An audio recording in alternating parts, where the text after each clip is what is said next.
Bonsoir à tous, chers amis, comment allez-vous? Vous avez passé une bonne journée de sabbat et que vous êtes tous en bonne condition, en bonne forme pour partager avec nous ce moment. Je voudrais vraiment vous accueillir fraternellement en Jésus-Christ et souhaiter que Dieu nous accorde ses grâces, qu'il nous accorde son amour, qu'il nous accorde tous ses bienfaits. Nous sommes rassemblés dans notre moment de réconfort et de partage autour de la parole de Dieu dans cette initiative qui a été lancée depuis le 27 mars par la direction de l'Ex-Adventiste mondial, la conférence générale, qui nous rassemble pour 100 jours de prière. Nous voulons vraiment vous accueillir, ceux qui sont les habitués qui sont là avec nous, comme ceux qui nous rejoignent, les nouveaux arrivants. Merci d'avoir choisi ce moment et nous vous saluons fraternellement en Jésus-Christ. Quel que soit là où vous êtes, nous sommes en live à partir de Dakar, la capitale du Sénégal. Et nous saluons tous nos bien-aimés frères et sœurs qui sont connectés ici, dans ce pays, le pays de la Teranga, comme on l'appelle, ceux qui sont connectés à Dakar, ceux qui sont connectés dans le sud, différentes zones du sud, ceux qui sont connectés dans le nord et dans le grand nord, nous vous saluons fraternellement Jésus-Christ.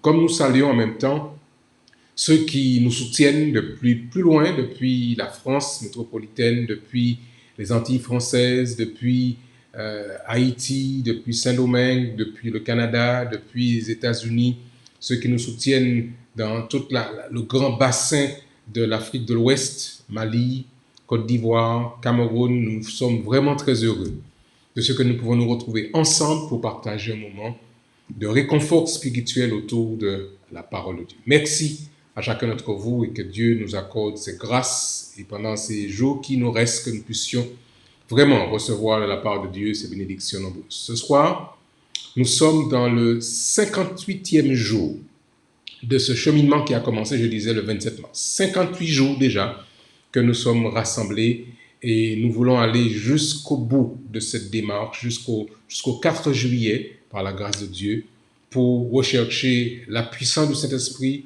pour rechercher un réveil personnel et bien sûr pour pouvoir prier pour ceux et celles qui sont affectés par la maladie du Covid-19, par le virus Covid-19. Nous allons prier ce soir pour commencer et demander à Dieu de nous accorder son amour, sa grâce et surtout son Esprit Saint alors que nous ouvrons sa parole. Voulez-vous prier avec moi, mes chers amis? Faisons-le. Notre Père et notre Dieu, nous achevons une journée de sabbat qui est toujours un moment de bénédiction, un moment de pause, un moment d'arrêt, de réflexion, de remise en question, de remise en cause, mais surtout un moment où tu déverses sur tes enfants ce renouvellement spirituel afin de recharger nos batteries pour faire face à une semaine qui est devant nous. Merci pour tes bénédictions, merci pour tes grâces. Et alors que nous sommes rassemblés, Seigneur, pour ouvrir ta parole, viens toi-même nous parler, viens toi-même nous instruire, viens toi-même nous éclairer. Je t'ai prié, Père, au nom de Jésus et pour ta gloire. Amen. Encore bienvenue à vous tous, chers amis. Nous sommes là, je dis, pour pouvoir découvrir une portion de la parole de Dieu comme nous le faisons chaque soir. Je pense que vous avez vos Bibles, comme d'habitude. Et je voudrais vous inviter ce soir à ouvrir vos Bibles dans l'Évangile selon Matthieu. Matthieu chapitre 5. Et le verset qui nous intéresse pour ce soir, c'est le verset 3. Matthieu 5 et le verset 3. Ceux qui sont familiers du texte sacré savent déjà que nous sommes dans un chapitre important. Nous allons entrer dans le fameux discours sur la montagne, le discours inaugural de Jésus.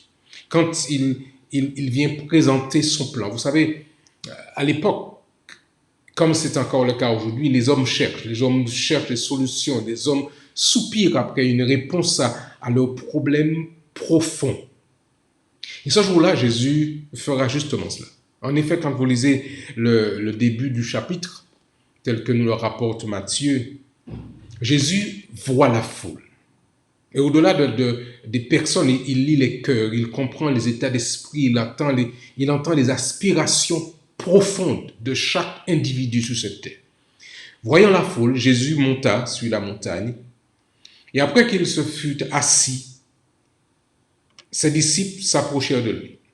Puis, ayant ouvert la bouche, il les enseigne, il les instruit, il partage avec eux ce que j'appelle la réalité de son royaume. Beaucoup de personnes se sont trompées sur le plan de Dieu. D'ailleurs, même les disciples au début n'avaient pas compris quelle était son orientation. Ils pensaient que le Christ était venu comme un zélote pour pouvoir chasser l'oppression romaine, enlever Hérode du trône et récupérer le trône de David. Beaucoup croyaient que c'était ça et beaucoup de Juifs avaient attendu un Messie qui reprendrait le trône de David d'une manière temporelle. Mais le Christ avait une autre mission plus large, plus grande, qui ne se résume pas seulement au territoire de Jérusalem, mais le royaume de Dieu, en fait, rassemble le monde entier, la terre entière. Et voilà ce qu'il dit pour introduire son discours, sa philosophie fondamentale pour les hommes et les femmes de l'époque comme pour les femmes d'aujourd'hui. Matthieu chapitre 5 et au verset 3. Heureux les pauvres en esprit, car le royaume des cieux est à eux. Ô combien j'aurais aimé être là pour entendre le ton de la voix de Jésus. Il parle, il est sur une colline, et de là où il est, le vent porte sa voix. Et la foule est assise et assoiffée de quelque chose de spécial. Et Jésus, qui est le porte-parole de la divinité, Jésus qui est Dieu qui parle, Dieu qui s'est incarné, c'est Dieu qui vient vers nous, qui vient se révéler à nous. Voilà ce qu'il dit. Heureux les pauvres en esprit. La version en français courant traduit ce même verset de la manière suivante. Heureux ceux qui se savent pauvres en esprit.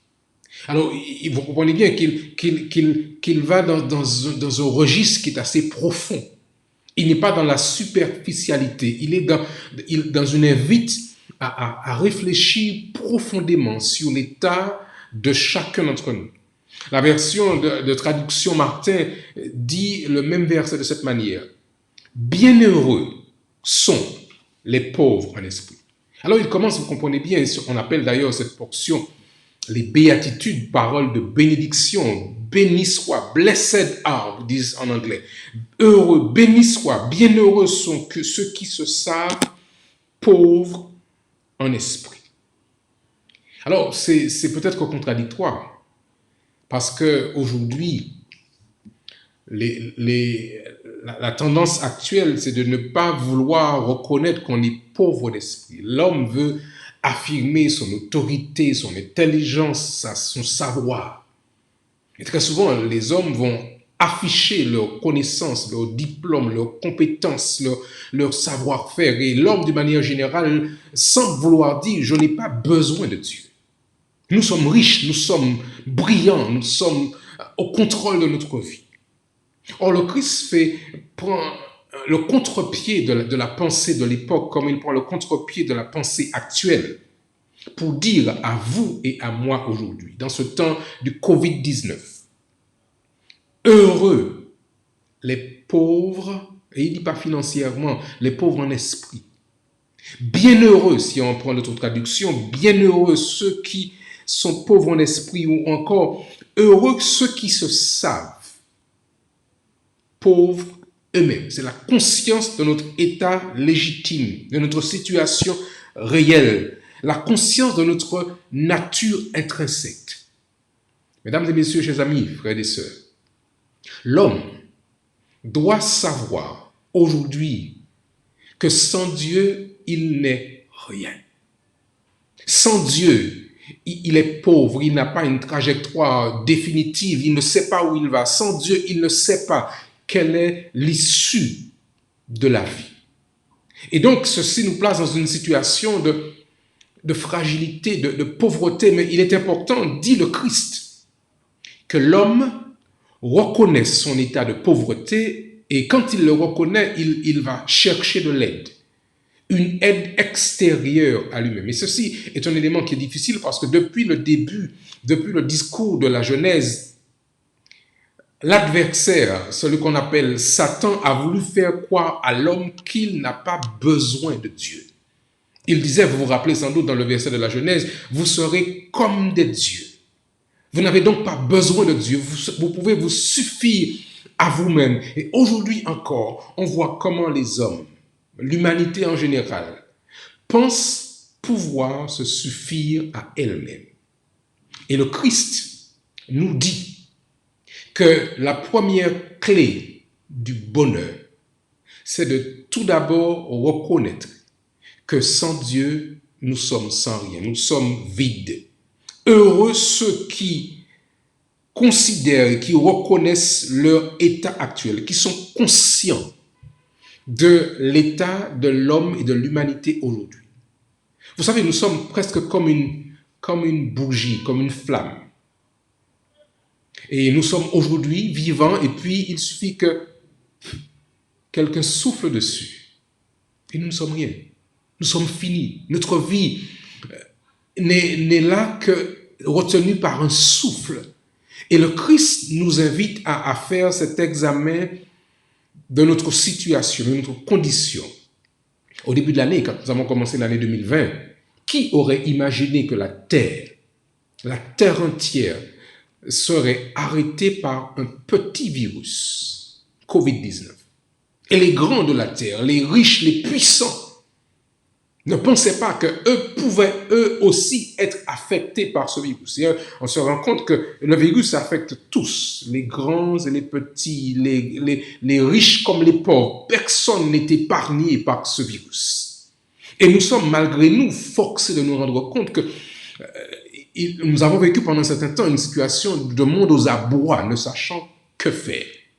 Et le Christ vous invite à vous et à moi, dans la démarche vers le bonheur, dans cette quête du bonheur qui est d'ailleurs une quête légitime, de reconnaître notre état d'esprit, notre état actuel, et de reconnaître que nous avons besoin de Dieu, de reconnaître que sans lui, nous ne pouvons rien faire.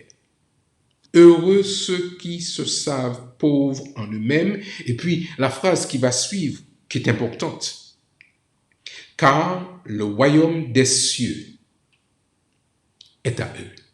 La perspective que Dieu propose, mesdames et messieurs, frères et sœurs, chers amis, c'est une perspective glorieuse. Il dit bien le royaume des cieux.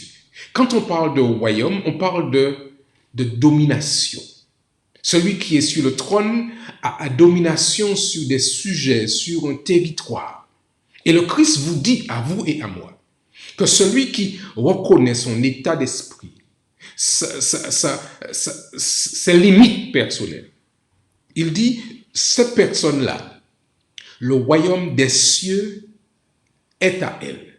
J'aime le fait que le Christ ne dit pas à ceux qui l'écoutaient ce jour-là, et ceux qui soupiraient à ce qu'on puisse chasser l'Empire romain. Le Christ ne dit pas, le royaume des cieux sera à vous. Mais il dit dans un présent continuel, le royaume des cieux est à vous, maintenant, au présent, quand vous avez enclenché la clé pour vous tourner vers la force, vers la puissance, vers l'être qui peut combler notre manque, alors nous avons accès, chers amis, à un royaume, à une dimension interplanétaire, une dimension spirituelle profonde. Nous entrons dans un domaine de compétences qui jusqu'à maintenant nous dépasse. Heureux les pauvres en esprit, car, déclare le Christ, le royaume des cieux est à eux. Aujourd'hui, le Christ veut nous inviter, à vous et à moi, à régner avec lui. Et nous pouvons comprendre que l'adversaire qui a été chassé du trône de Dieu parce qu'il s'est mis en opposition avec l'autorité divine ne veut pas que nous puissions récupérer cette domination, cette autorité que Dieu veut mettre à notre disposition. Et pendant ces 100 jours de prière, chers amis, justement, le Christ veut restaurer en chacun d'entre nous l'accès au royaume des cieux. Et je voudrais que vous compreniez vraiment la perspective que le Christ nous présente aujourd'hui. Il dit, heureux ceux qui sont conscients de leur état d'esprit, heureux les pauvres en esprit, car le royaume des cieux leur est offert. Dieu nous propose, chers amis, de pouvoir être assis avec lui sur des trônes pour régner. C'est ce que dit le livre de l'Apocalypse. Et par conséquent, je nous invite à accepter de faire la démarche que le Christ nous propose, de reconnaître notre état, d'accepter dans une posture d'humilité, de reconnaître qui nous sommes et quelles sont nos vraies ressources, nos vraies compétences. Ellen White, dans l'analyse de cette situation, dans l'analyse justement du sermon sur la montagne, disait dans son livre en anglais « Thought from the Mount of Blessing », cette citation que j'aimerais partager avec vous ce soir. Ceux qui se savent, disait-elle, ceux qui savent qu'ils ne peuvent pas se sauver eux-mêmes ou par eux-mêmes pour faire une action juste, sont ceux qui apprécient l'aide que le Christ peut accorder. Ce sont les pauvres en esprit qu'il déclare bénis. Les pauvres en esprit à qui Dieu pardonne. Il les fait d'abord se repentir et c'est le devoir du Saint-Esprit de nous convaincre de péché. Ceux dont le cœur a été touché par l'Esprit convaincant de Dieu voient qu'il n'y a rien de bon en eux-mêmes. Ils voient que tout ce qu'ils font est entremêlé de soi, d'orgueil personnel et de péché. Comme les pauvres publicains, ils se tiennent à distance, n'osant à peine lever les yeux vers le ciel, et ils crient « Ô Dieu, sois miséricordieux envers moi, qui suis un pécheur. » Tous ceux, c'est-à-dire vous et moi, qui ont le sentiment de la pauvreté profonde de leur âme, qui sentent qu'ils n'ont rien de bon en eux, peuvent trouver la justice et la force en se tournant vers Jésus-Christ. Alors, chers amis, ce soir, je voudrais vous inviter à examiner notre vie, notre situation, notre état personnel en tant qu'humain et à reconnaître vraiment que nous avons besoin de Dieu. Sans Dieu, nous sommes sans espérance, sans espoir, sans perspective d'avenir, parce que c'est Dieu qui tient le monde dans sa main. Pourquoi ne pas réclamer son sang? Pourquoi ne pas réclamer sa protection divine sur notre vie? Pourquoi ne pas nous réclamer du bénéfice de sa mort comme le seul moyen de salut? Et le Christ, quand il présentait son message à ses hommes et à ses femmes, ils entendaient un discours qui était pour eux différent. La seule issue de salut passe par l'acceptation de notre état et du besoin que nous avons d'un sauveur. Le monde, la terre entière, la nature entière a besoin d'un sauveur. Ce sauveur, c'est le Christ Jésus qui est venu sur la terre afin de nous accorder la vie et la vie éternelle.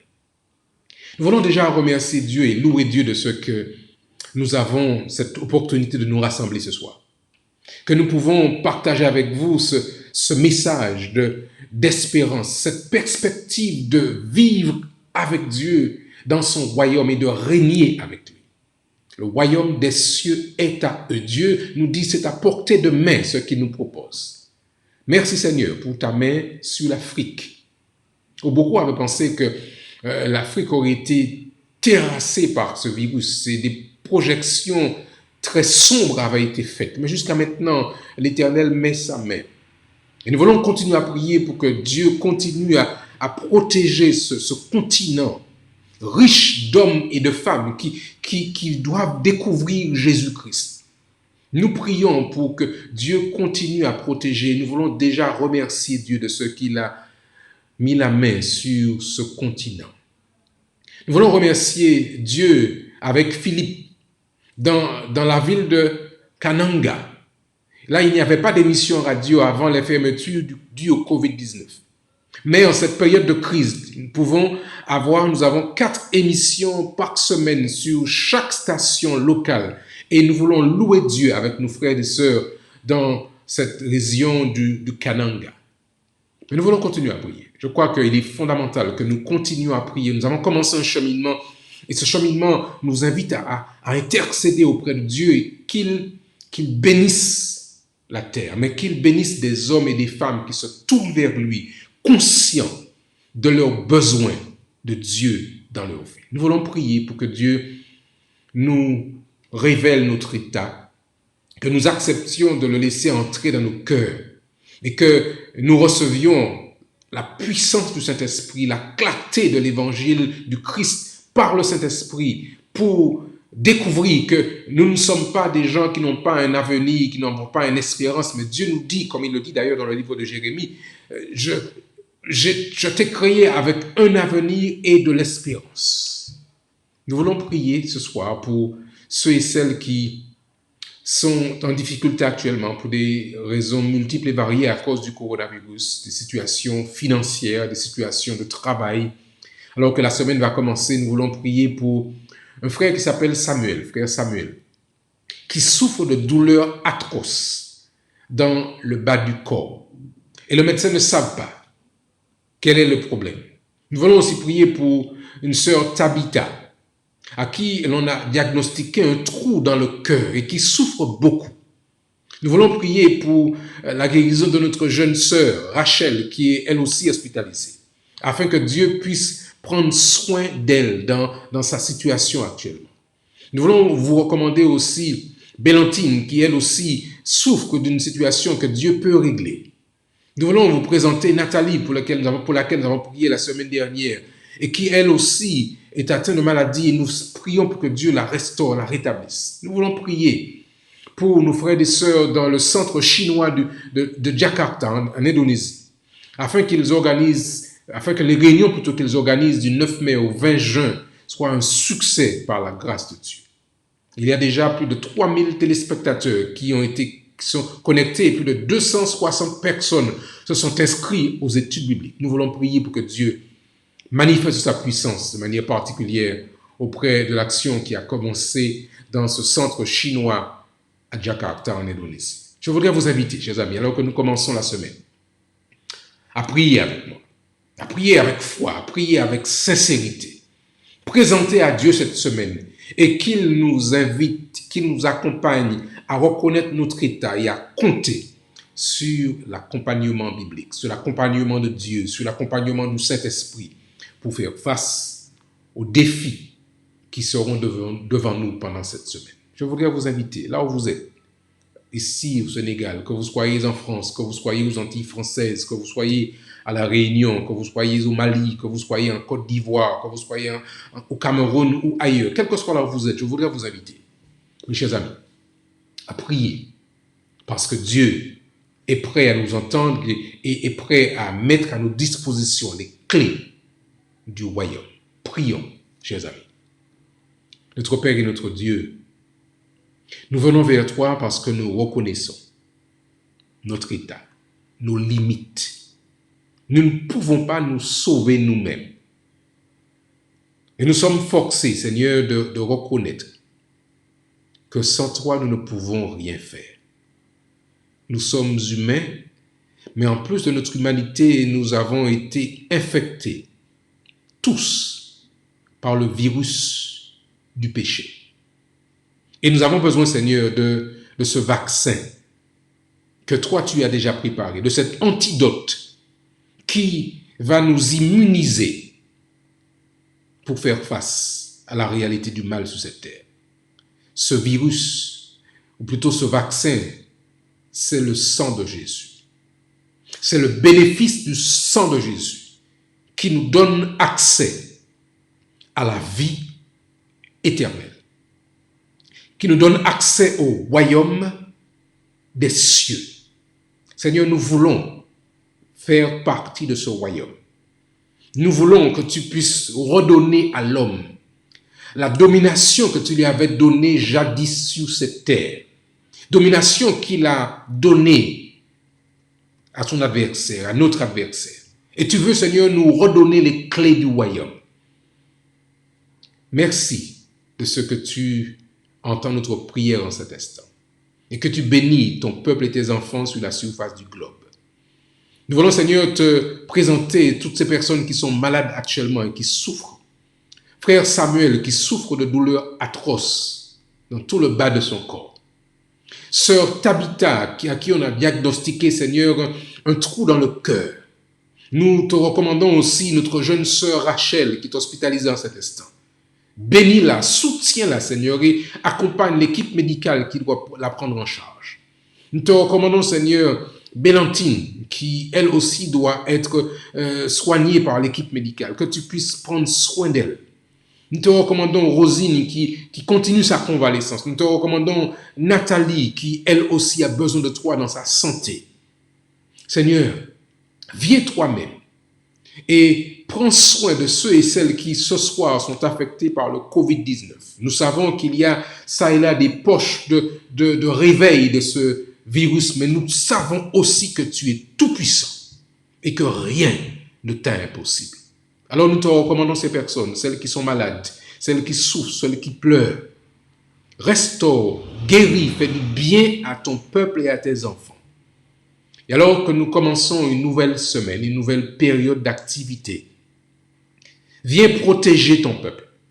Viens protéger ceux et celles qui te cherchent, ceux et celles qui te reconnaissent comme étant l'autorité suprême sur la vie de tout humain. Viens, Seigneur, prendre soin de ceux qui sont déjà affectés par ce Covid-19. Et nous savons que tu as la capacité de les restaurer de la tête aux pieds. Merci pour ton amour. Merci pour ce que tu bénisses l'action qui a commencé dans le centre chinois à Jakarta. Merci pour que tu continues à bénir cette action et que tu multiplies l'impact de la proclamation de l'évangile dans cette zone de la terre. Merci de continuer à bénir le continent africain. Merci de continuer à bénir la terre entière et que tu permettes que des hommes se tournent vers toi pendant ce temps de crise. Accorde-nous ta paix, ta grâce et l'assurance que tu veilles sur nous pendant cette semaine. Nous t'avons prié, Père, au nom de Jésus, avec remerciement et pour ta gloire. Amen. Amen. Chers amis, je voudrais vraiment vous remercier d'avoir partagé avec nous ce moment. Je sais que nous allons continuer à nous connecter. Je vous invite à continuer à le faire chaque soir dans la mesure de vos possibilités. De ne pas hésiter à rester avec nous, à vous connecter, à partager le lien avec ceux qui ne le connaissent pas. Partagez avec vos amis cette information, qu'ils peuvent se joindre à nous s'ils le souhaitent en se connectant, soit sur la page Facebook ou bien sur la page YouTube de la Mission Adventiste du Sénégal.